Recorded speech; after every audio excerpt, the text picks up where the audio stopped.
इस बच्चे की गर्दन को अगर आप ध्यान से देखोगे तो आप नोटिस करोगे कि यहाँ एक गड्ढा पड़ रहा है। जैसे ही बच्चा सांस लेता है बच्चे की गर्दन में गड्ढा पड़ता है, मतलब बच्चा सांस जो है वो खींच खींच के ले रहा है। इसे सुप्राक्लेविकुलर रिट्रैक्शन कहते हैं।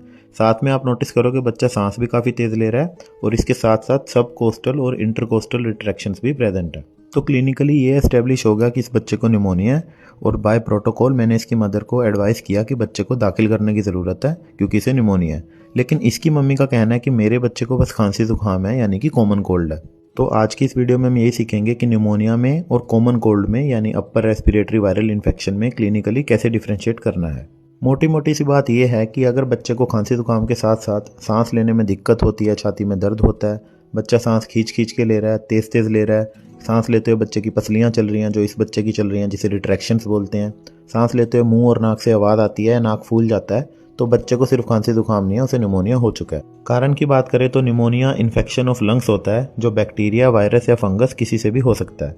लेकिन कॉमन कोल्ड जो होता है वो वायरल इन्फेक्शन होता है अपर रेस्पिरेटरी ट्रैक्ट का, मोस्टली राइनो वायरस या रेस्पिरेटरी सिंसिशियल वायरस के कारण होता है। निमोनिया में फीवर हाई ग्रेड होता है और जो कफ होती है वो प्रोडक्टिव होती है, यानी स्पूटम आता है बच्चे को, वो ग्रीन कलर भी हो सकता है या ब्लड स्टेन भी हो सकता है। उधर कॉमन कोल्ड में अगर बात करें तो फीवर लो ग्रेड होता है या एब्सेंट होता है और कफ ड्राई होती है या फिर माइल्ड होती है क्लियर म्यूकस के साथ। निमोनिया में बच्चे में काफ़ी फटीग प्रेजेंट होता है और टॉक्सिक लुकिंग भी हो सकता है बच्चा अगर इन्फेक्शन ज़्यादा हो।